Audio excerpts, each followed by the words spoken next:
Hi everyone, thank you for joining me today. My name's Sara Shalin. I am an associate professor at the University of Arkansas for Medical Sciences in Little Rock, Arkansas, and today I'm joined by Dr. Lyn Duncan, who's a professor at Harvard and the director of dermatopathology at Massachusetts General Hospital. She's also just coming off of her stint as the secretary-treasurer at the American Society of Dermatopathology, and she's about to launch into her year as president-elect of our society. So thank you for joining me today, Lyn. It's good to see you, Sarah. Thanks. So I had the pleasure of training under Lyn when I was a fellow at the Harvard Combined Dermatopathology Fellowship Program. And I benefited greatly from her knowledge, and I was hoping that she would share with us all today some of the things that she has learned over her years as being an academic dermatopathologist. Wow.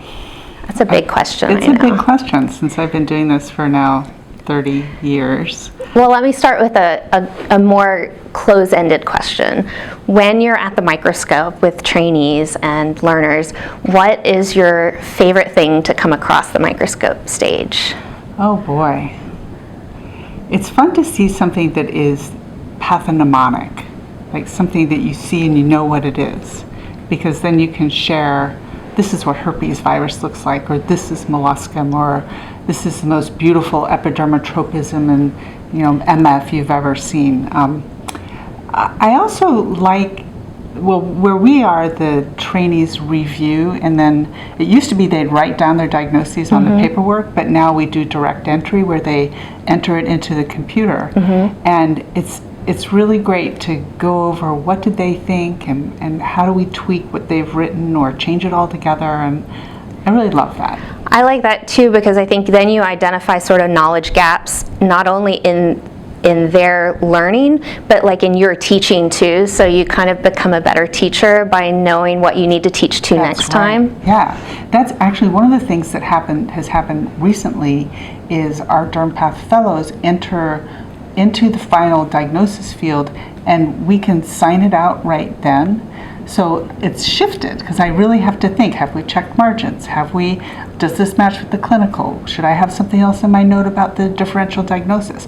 And I think it's better teaching experience for them. And I ask them to put it in like they would sign it out. So yeah, it's a nice interaction. That sounds like you've kind of incorporated an element of graduated responsibility, which I think is sometimes hard to do in pathology. That's exactly because it right. always relies on the pathologist to kind of click the button, but we always struggle to at my institution on incorporating ways to make the resident or the fellow feel like they've come up with the diagnosis. I think the other thing about this, with their typing it in and trying to make it look in final form, is I sometimes see that they'll put something on that I haven't thought about, and I'll find myself saying, well, I'm not sure I would have put it that way, but I actually like it. So you learn from them. It's really, teaching's great. It's great. I mean, that's a luxury of academia, isn't it? It is. We get to have people that look at things with us. For sure.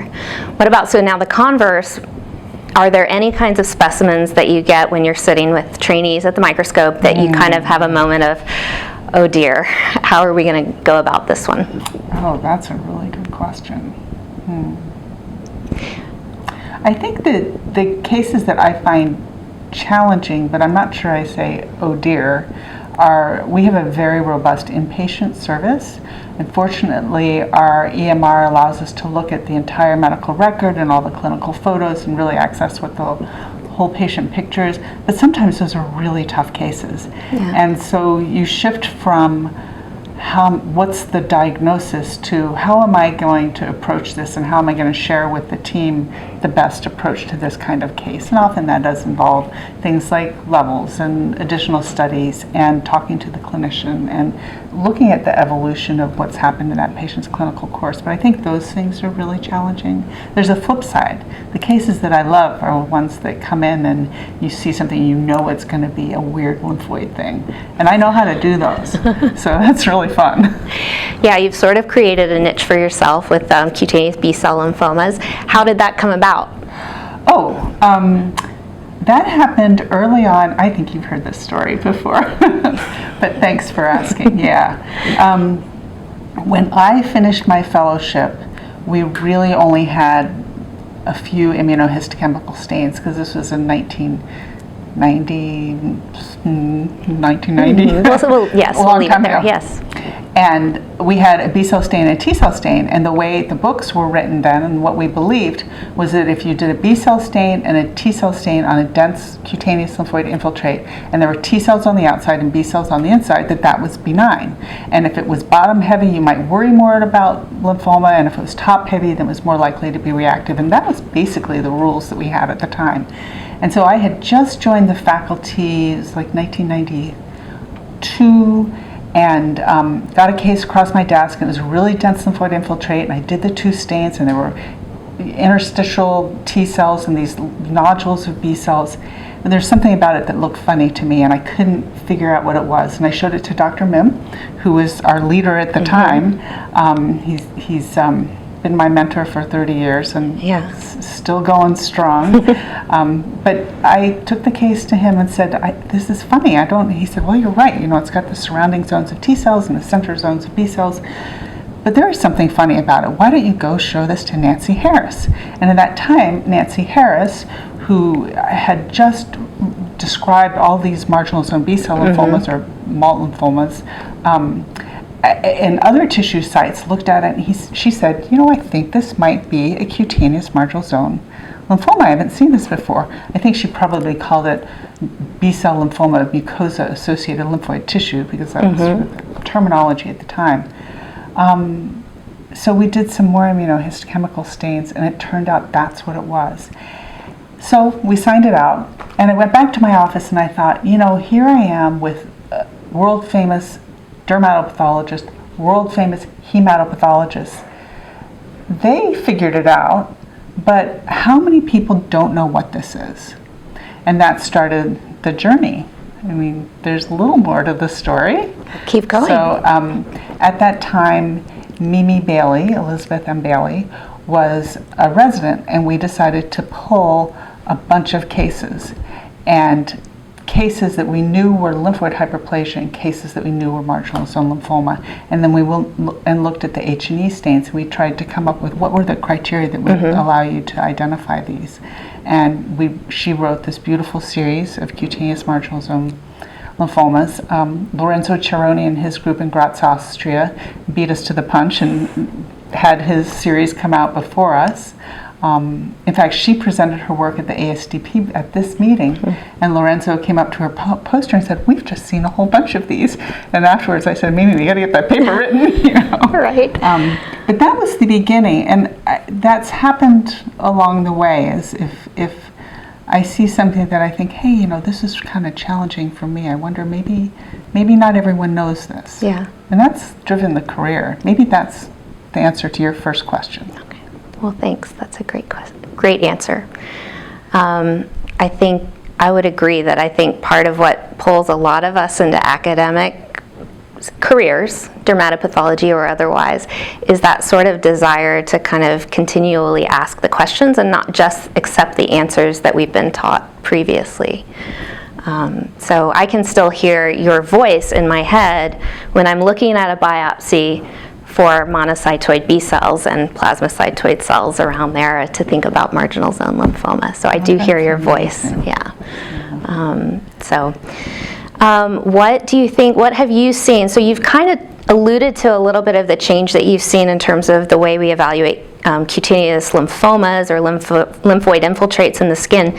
What are some other changes that you've seen over your career as a dermatopathologist within the field? I think the biggest and best change that I've seen is the electronic health record. And for us, it's amazing because we get photos of every single biopsy. Our dermatologists take pictures of everything and it's uploaded. And that clinical pathologic correlation really allows you to provide better patient care. Yeah. The story, putting the story together, and I know a lot of people don't have that's a luxury of being in academics and in an area that has that, but that has been phenomenal. What percentage of cases do you actually go to the clinical record and look at the pictures, do you think? I tend to look at a lot of them just because that's how I roll. Yeah. I mean, probably not all the sub-Ks and BCCs and squamous cell carcinomas and common things, benign nevi, but anything that looks like it might have an interesting story, or whether it's either a really nice example of something histologically, and I think it probably will be a nice example clinically. I think it's nice for the trainees to make that clinical pathologic correlation. And certainly anything that is just a little, like what they've described as a little off from what I'm seeing, then I want to do that double check. So and we have it. So I'm pretty quick on the quick stuff, so I can take the time on the other stuff.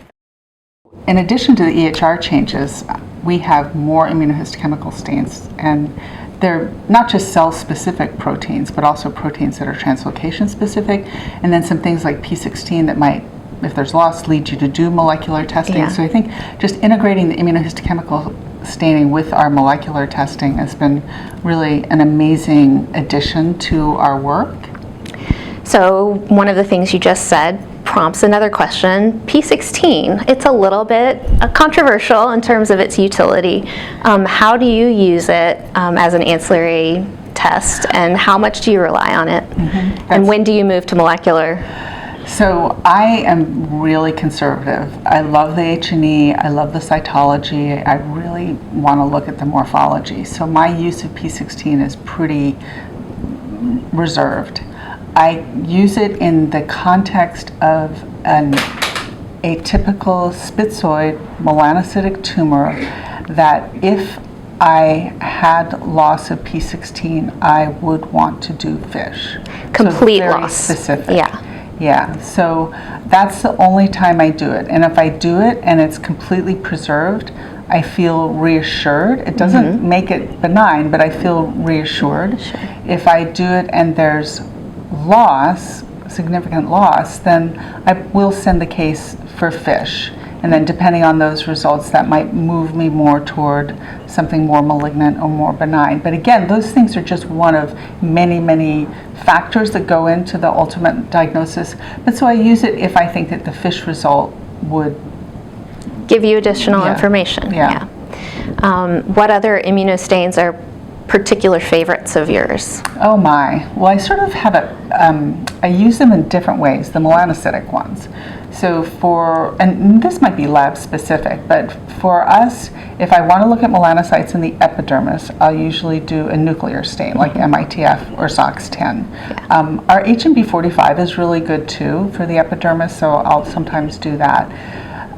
MART1 and Melan-A have too much cytoplasmic staining. It's just too hard. I think it gives you an overestimate of what's there.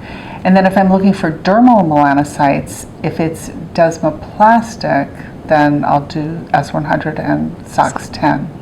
If it's something that I'm like really densely inflamed halo nevus versus regressed melanoma, I like to do the Melan-A Q67 dual stain, because then I see where the melanocytes are, and then if they're proliferating, I get to see that too. Get worried. And then for some of the blue nevus or more deeply pigmented dermal proliferations, we have a good melanin bleach stain, and that's really nice to look at cytology.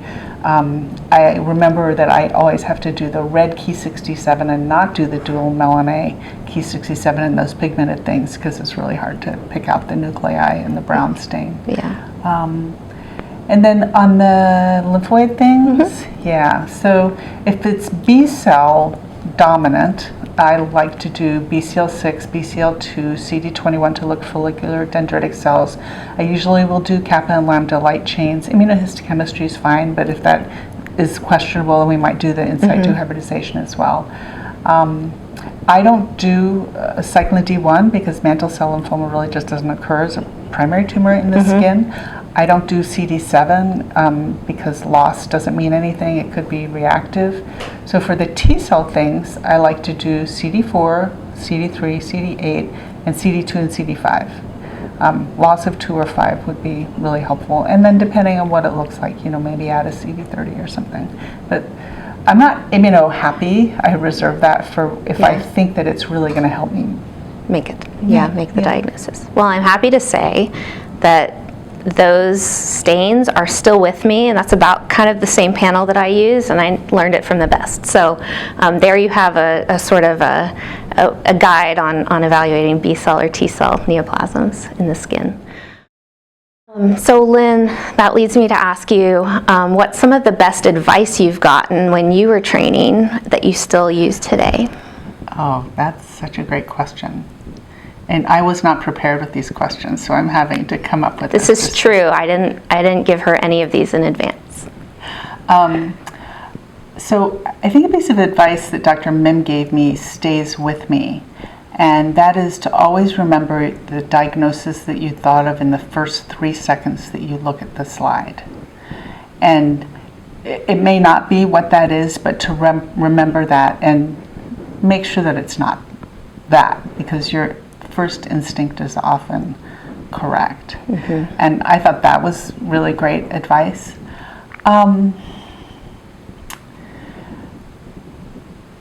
I think other advice that I've gotten is more sort of life coaching kind of advice than actually diagnostic advice. Paying attention to what feels right, and also paying attention to what gives you unease, or how you feel is really important. Someone asked me once to give a presentation for them. They had been signed up to do something and they couldn't make it, and asked me to step in for them at a national meeting, and I felt really uneasy about it, and I said no. And I'm really glad I said no, because as it turned out, it would have been awful if I had signed up when all these people had paid to see them. That was really hard to do, because they were a mentor and senior to me, and they were asking me a favor, and shouldn't I do that? So I think the person who told me to pay attention to how things feel guided me well in that particular situation. Advice that I kind of learned, not from a mentor per se, but I think is good advice, is you have to take care of yourself. And that can sometimes be very hard, because we are all working very hard, and you want to do what's right for everyone in your group, but you got to take care of yourself, or you're not going to be there for everyone else. I think sometimes that's a late lesson that some of us learn rather than sooner, but the sooner we learn it, probably the better off we will all be. So tell me a little bit more about how you take care of yourself, because are you still swimming? I am still swimming, yes.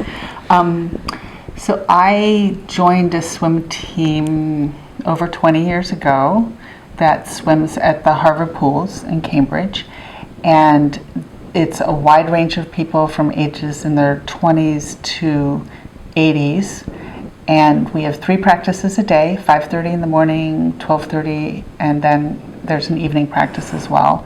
I go to the 5:30 in the morning practice, and almost every morning. Wow. And it's a great group of people, because the same kind of people who want to get up at 4:45 and be in the pool by 5:30 are there, and we're really, really good friends. They're like best buddies. So that's one way I take care of myself, is through exercise. I think the other, and I like to eat and cook, and so I try to, I know you like that too. So I try to eat healthy foods and come up with new flavorful menus, and I became vegan for about a month, and then gave up. I didn't give it up. I thought I can do this, and but I don't need to. So now I think I prefer plant-based, but if the situation means that it would be good to eat meat or something, I will, but it's not like what I go to anymore. And that's been fun, because there are all sorts of really great flavors you can bring into plant-based food. What kinds of things are you cooking these days? Oh boy. So one of my go-tos, I have a Vitamix, which is great. So one of my go-tos is a kale, basil, toasted pistachio, garlic pesto. And it's amazing, and it can go on anything. You can put it on zucchini noodles, you can put it on, regular old pasta, you can put it in chicken if you're eating meat, so that's good. And then I learned how to make a cashew sauce that's almost like an Alfredo sauce that is delicious. It's just cashews and lemon juice and garlic powder. And so a touch healthier than traditional Alfredo sauce. Yeah, a lot healthier than traditional. I mean, so is the nut fat in it. Yeah, I mean, I've been away from pasta and Alfredo sauce for years, and I love that stuff. And so now there are all these great non-flour pastas. Yeah. So yeah, that's good stuff. And then of course fish and seafood, and so that's that. The other thing that I've been doing to take care of myself is allowing myself. I'm an introvert, and so allowing myself to have that agency to do some more social things. And so that's been really fun. That's great. Yep. That's great. I told my daughter recently that I was an introvert, and she looked at me and said, "I'm not so sure about that, Mom." And I said, "I promise you, I really am. I mean, I get my energy by kind of recharging around a small group of people or by myself." Yes. And she said, "Well, I just never would have imagined. Maybe I'm an introvert too." So, what are the challenges that you have personally experienced, and this is kind of a two-part question, that you may have personally experienced as a parent while being a full-time professional, and have you seen changes in the way trainees are experiencing family life? I think that's always on the forefront of our minds as not only women. I think anyone that's a parent thinks about these things. Yeah. I think it's a challenge. It isn't like there was a challenge at this point and you overcome it. I mean, it's overall a challenge. But I mean, life, no matter what you're doing, throws things your way. And so identifying with what it is in your foundation, in your community that can help you get through whatever that challenge is super important.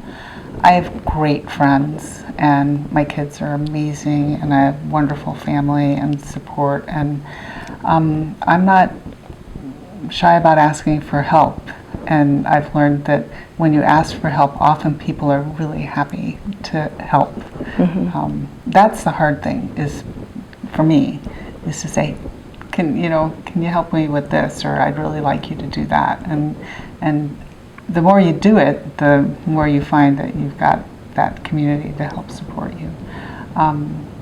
I did a lot of very early mornings when my children were young because I wanted to be there at the end of the day.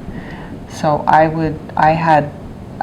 this was before I had started the swimming, but I think led to my ability to be up at 4:45 every morning, is I would routinely have sort of a 4 a.m. to 7 a.m. block of that was my productive time. Mm-hmm. And then I kind of get going, and that kind of thing.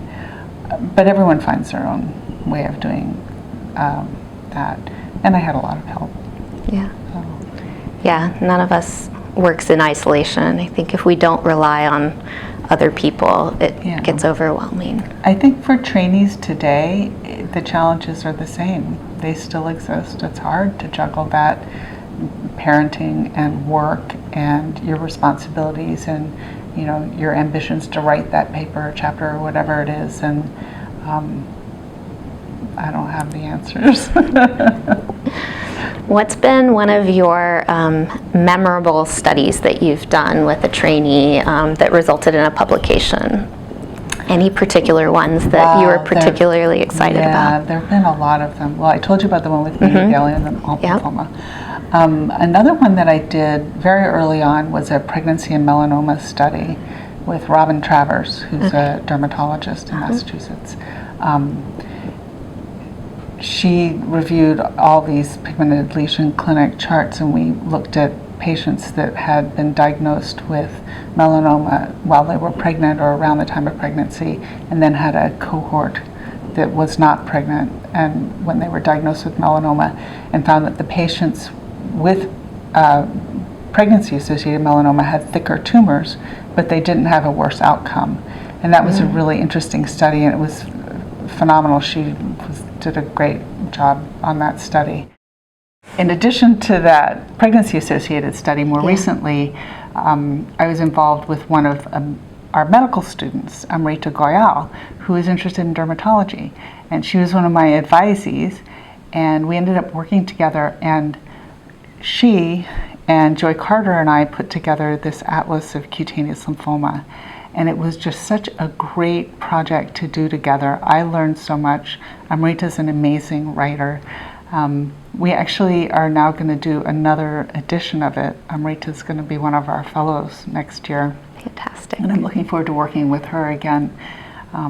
So that was a great project and one that will live on. Yeah, I think there's going to be a big legacy of your work and the people that you've worked with and mentored through the years that will always be there, I think, in the literature. Thank you. So, well, I guess I have one final question for you. We've talked a lot about the history of what you've seen as your career has progressed, but where do you see dermatopathology going in the future as we move forward? What are our challenges? What are our successes going to be? Oh. Well, I think that digital pathology is in our future. And I think we are going to be making diagnoses on our computer screens in the future. And I think we're going to have much less paper. And I think that's all good. It's going to be a slow embrace, I can tell from the sessions that we've seen this weekend. But I'm excited about that. I think dermatopathology will continue to exist in the way it does. I think we're still going to be looking at tissue sections that are stained. I don't think this reflectance confocal microscopy is going to put us out of business, nor do I think virtual microscopy is going to send everything to academia. I think we're still going to work. But that's pretty exciting. I think we're going to be doing more virtual online work and less stuff sitting at the microscope. I like the idea too of incorporating some digital AI type technologies to make our lives easier, like finding those little micrometastatic foci of melanoma, or finding the fight-positive organisms in a big section of tissue. Yes. I think that there are some real advantages of embracing some of that sooner rather than later. I agree. And what we do is we're sleuths, right? Yeah. We're just trying to put all the pictures of the mystery together into the final puzzle of the right diagnosis so we can help people treat patients appropriately. And whatever the changing technology will just allow us to do that better. Yeah. Don't we have the best job ever? We do have the best job ever. Absolutely.